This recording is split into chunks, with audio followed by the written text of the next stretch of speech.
Ladies and gentlemen, welcome to Hope Labs. We're connecting thought, word, and deed. And I'm excited today. I've got Brother Bernie Fowler here from Farming for Hunger. Brother Bernie, how you doing, Man, brother? I'm doing great. It's great to It's, be here today. man, it's great to have you with me today. I'm just always excited to just be connecting with you. Now, look, man, I want people to hear about the kind of work you all are doing, and how for you, how it comes from a place of faith.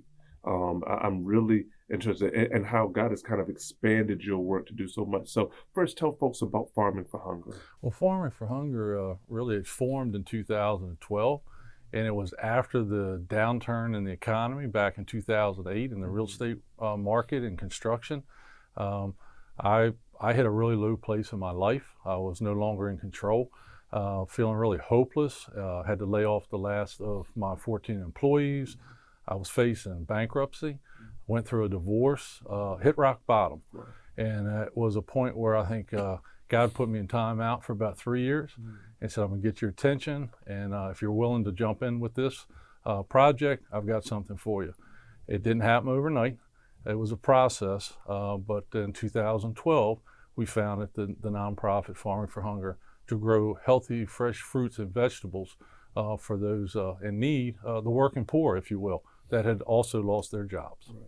Wow. And so, people may hear that, you're helping to feed or you're growing fresh fruits and vegetables.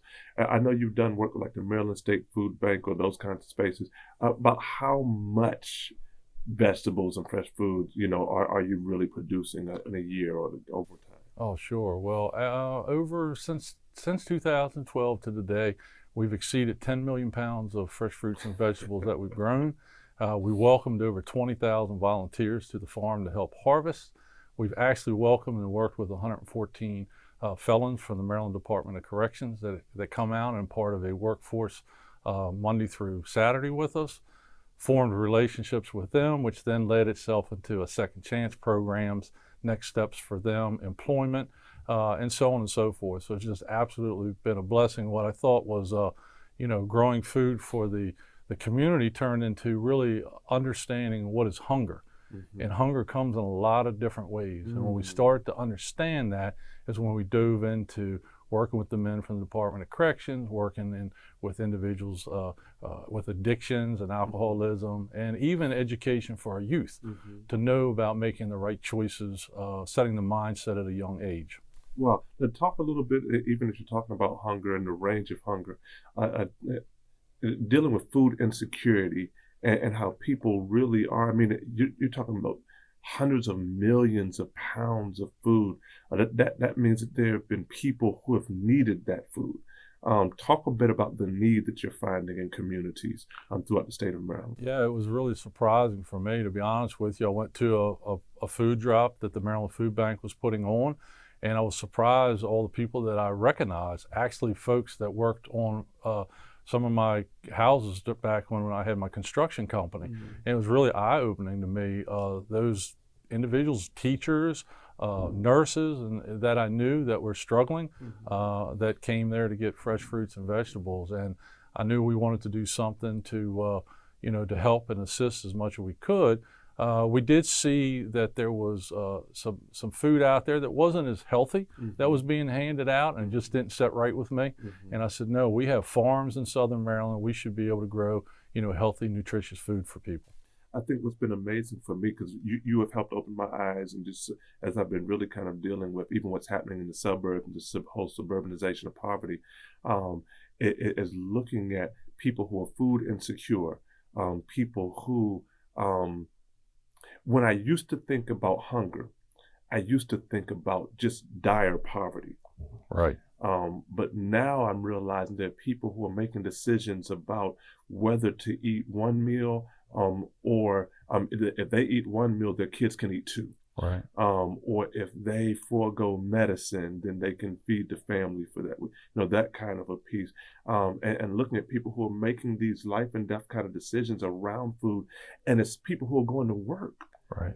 It's not just people who aren't going to work, people who are unemployed, etc. But these are people who are in houses, people who are going to work, and like you said, the working poor. And so talk a bit about kind of how that has impacted even how you see your work. Yeah, well, exactly. I think that's where the term working poor came from. Mhm. It was eye-opening, the amount of people that, have to make these adjustments in their life. Food is not cheap, and they have to make adjustments. And so, we were really shocked when we started the nonprofit. I had a different mindset Mhm. of who may be coming to the table to get food. So it was eye-opening for me. And as we travel to different areas and start new locations around the state, it's still pretty much the same, whether we're in Prince George's County or the inner city, or even on the mid shore of the eastern shore, where it's all farm country.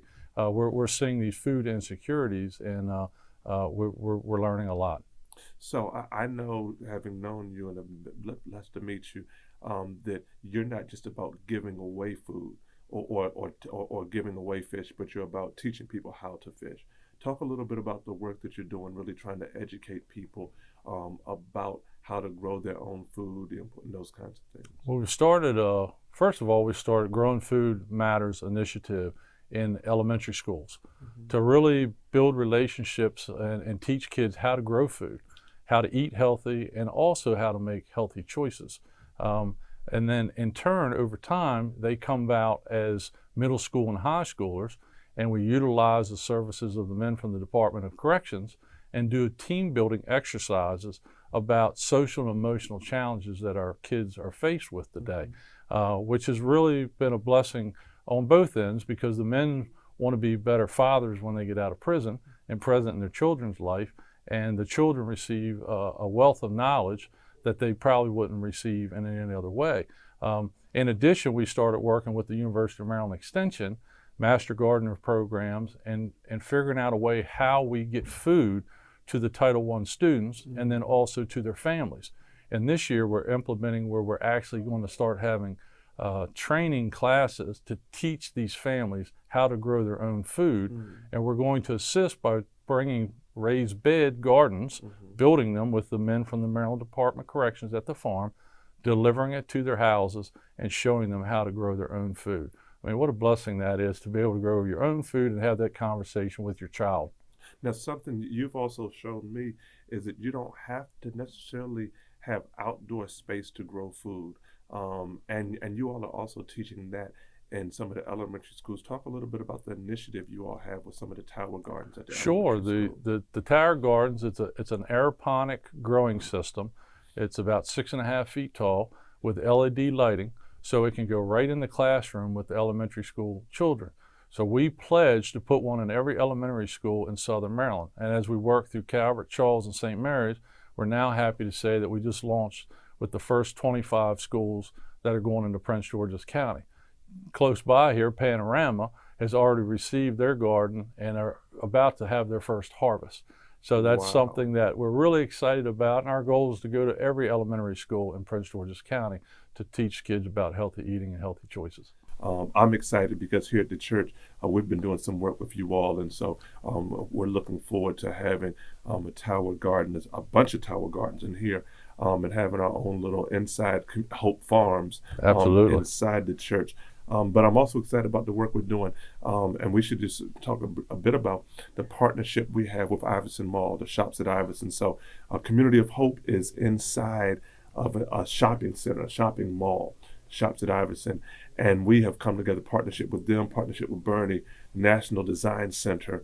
The mall has given us 20, about 20, close to 20,000 square Yeah. feet of parking lot area, and we're going to be building out a community garden back there. Just talk a little bit about kind of how that process has been for you. Well, it's been amazing. It started with, all of us getting together and being introduced and kicking the idea around. On our heart was to start going closer to the inner cities and the urban areas, and it's a perfect location to come to put raised beds in. The men from the Department of Corrections have been working, putting together close to 60 raised beds that'll Wow. be coming here to Iverson Mall. As a matter of fact, they're starting to get delivered now, and it'll be a great opportunity for the community to come out, get involved, get their hands in the dirt, working together as a community That's right. with a purpose of serving others at the same time, but utilizing the same location to educate our children. Yeah. I'm really excited because one of our ex-inmates, Anthony McNeil, is now he's a staff member with Farming for Hunger, and he will be our director for running the gardens for the Farming for Hunger piece. And he will also be able to talk with the youth about, consequences of choices that you make, and there's other alternatives out there. So again, when I talked earlier, hunger comes in a lot of different ways, and this is another way of hunger that we can kind of address it. We're excited because he'll have an office here at the church. And so he'll be able to work out of here. And so we're just so excited about the work that's going to be happening in the garden. What's exciting for me is I really believe it's going to become a model that we'll be able to take to other locations around the state and in other cities. And I think we have a great opportunity here to demonstrate that, working together with the church and the community and the businesses. That's right. Coming together, giving folks food and also second chances, hope. That's right. So it's really exciting to partner up here with you. And the police department has even said that they want some raised beds. They want some beds that they'll have here with us, because they'll have officers. And what a joy that's going to be. You've got officers working with community, working with returning citizens. Absolutely. All together in the same community, in the same mix, of being able to deal with these kinds of issues, as well as the fact that the school system will be sending people down here for field trips. And so it'll be a demonstration garden as well as it won't just be a garden. And that's what's great, because it also have performance space to it. So it has some staging areas, they have areas for people just to relax. So it'll be community space and garden space all together, as well as some playground space as well. So, brother, it's been great working with you on this project. I mean, it's been mind-blowing for me. It's been a blast for us, and we look forward to getting this up and going and starting to plant some seeds. Oh, man. Now, last thing, as you started doing this work, you talked about some of the work you've been able to do with those who are incarcerated with the Department of Justice. What was that transition? What was that process like in starting to work with those brothers and sisters from the Department of Justice, and then being able to utilize that as a reentry tool and helping folks to get the kind of tools they need to be able to come out? Yeah, honestly, Monday through Friday originally, we needed help. You have to harvest the produce when it's ready to be harvested, and volunteers only came out on the weekends. We were really blessed with a phone call from the Maryland Department of Corrections and said, hey, we have a pre-release center that's only 10 minutes away from you. We heard what you're doing, and we'd love to offer some of the men from the Department of Corrections to come out. They were very reluctant when they came out. After telling them what we were going to be doing, how we were going to be serving families and children and single moms and grandparents, they got really excited. We've never looked back. But it was into the start of the second year that I really realized, learning their backstories, why they were in the situation that they were in, that we need to do more. And we were able to start a second chance program to really get them ready for re-socializing, employment, housing, and just welcoming them back to the community. And what better way than having the community come to them by helping to harvest the food and working together, really getting to know them and go, wow, there's really something to this individual, and maybe the stereotype and the label needs to disappear, because I really like this guy, and I like working beside him, and I'm ready to give him a chance. That's wonderful, man. Look, salute to you, salute to all the work you're doing. And I'm just excited to see all that you continue to do, especially with this work in the schools. And I just salute the fact that out of your faith, let me ask you this last question.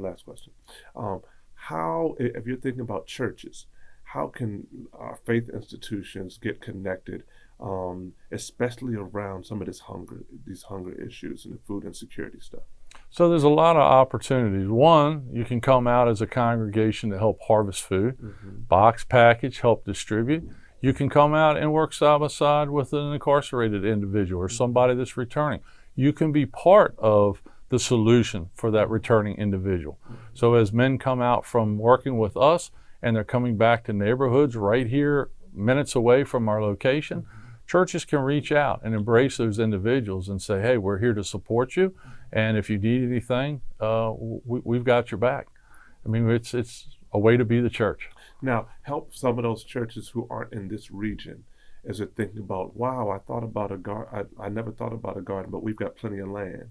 I've never thought about, these kinds of things. What are some ways or who might they reach out to in order to kind of get some of the expertise to help them along the journey? Well, they could contact us at farmingforhunger@gmail.com Mm-hmm. and reach out, and we would be glad to send them information to them, Mm-hmm. share the work that we've done in the past, what works, what doesn't work. We've got a few seasons under our belt now, and just really guide them along the way. We'd be glad to help consult with them, so they could get something started. All right, my man, Bernie Fowler. Appreciate you, buddy. Yes, sir. All Great right. to see you. Bless you now.